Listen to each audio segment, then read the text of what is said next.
Hello students, today we are going to study 10th standard political science. The first chapter is working of constitution. So we will see the chapter.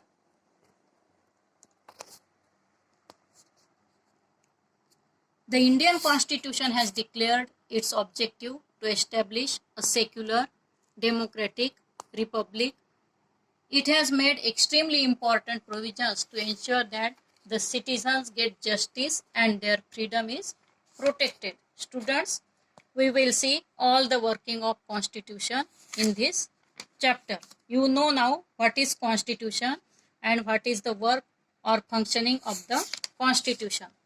So, we will see the chapter. The constitution came into force on 26 January 1950, and since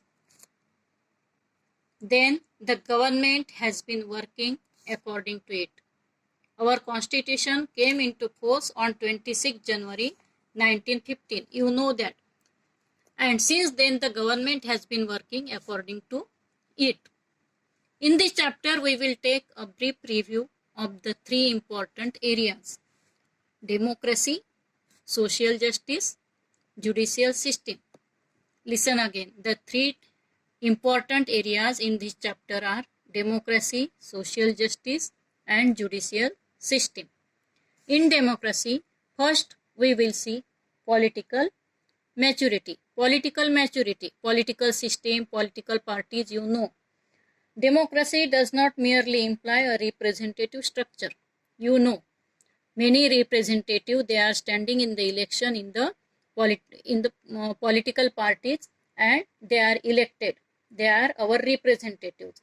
The Indian people have direct representation in the parliament, state legislature and local government.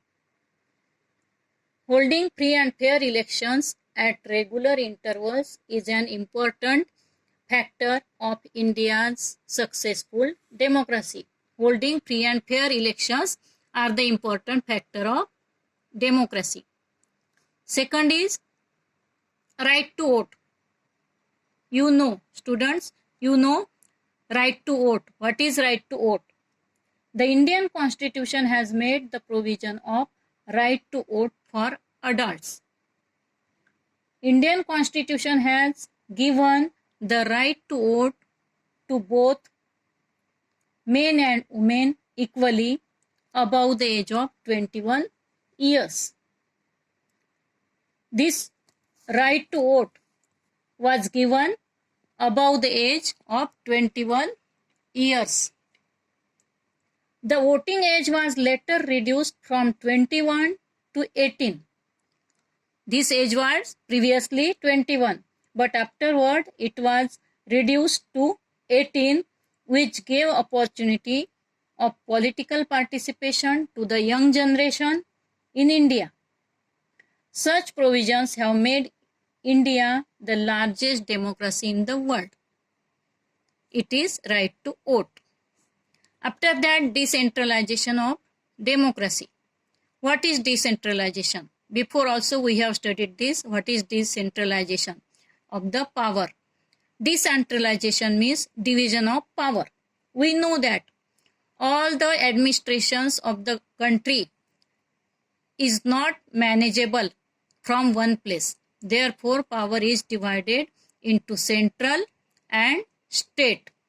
Therefore, power is divided into central or union government and state government. One such important provision is regarding empowering the local self-government, make genuine democratic governance a reality. After that, right to information, RTI.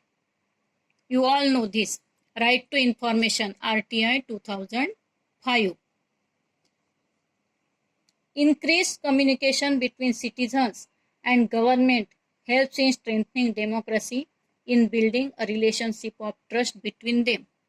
Right to information is the right to know everything from the government systems or offices.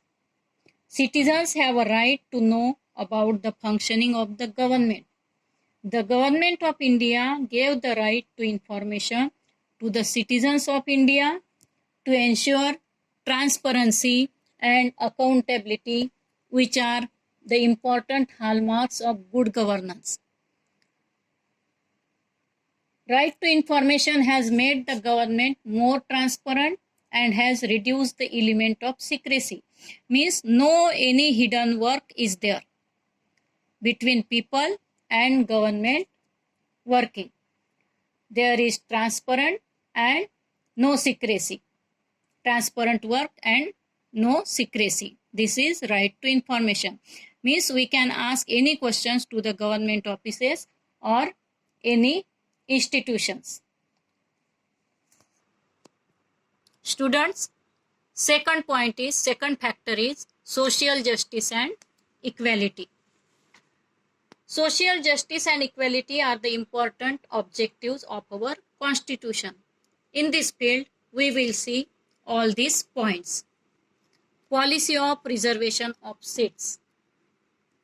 Policy of reservation of seats is meant for those sections of society who have deprived of the opportunities of education and employment for a long period of time. Those who did not get the opportunities of education and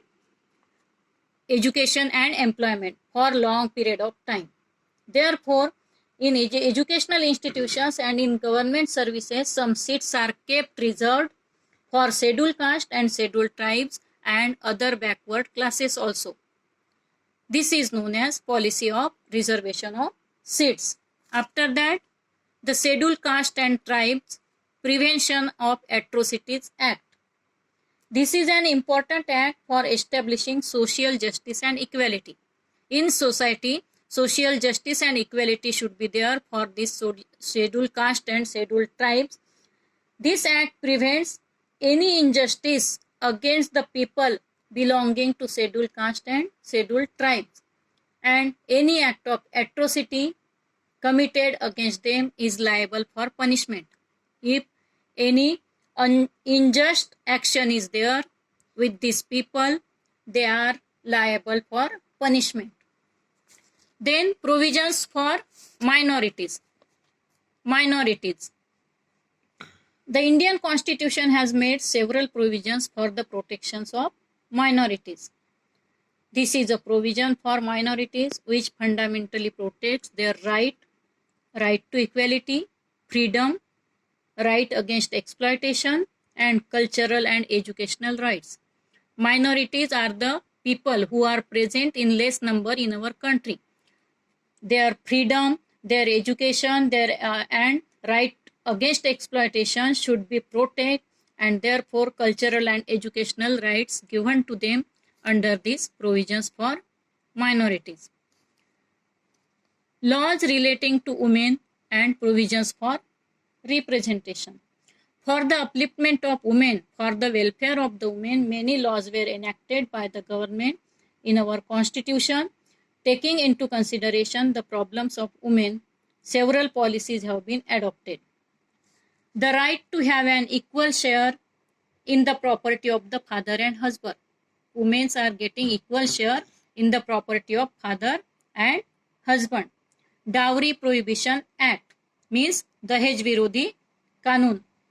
Act against sexual harassment. Domestic violence prohibition. These are the acts which create a favorable environment for protection of freedom of women, for securing them in the society. Students, at last we will see the third part of the working of constitution, judicial system or role of judiciary. The judiciary in India has played an important role in strengthening democracy and helping to make towards achieving the objectives of social justice and equality. We will try to understand the contribution of the judiciary in this area. The first one is the basic framework of the constitution. Our constitution is a living document. The constitution has to change according to the changing condition, and the parliament has the power to make these changes. We can make changes in the constitution whenever it is necessary or essential. The judiciary has taken a stand that the parliament, while amending means sudharna, the constitution cannot alter the basic structure. While amending the laws in the constitution, they should not alter the basic structure of the constitution.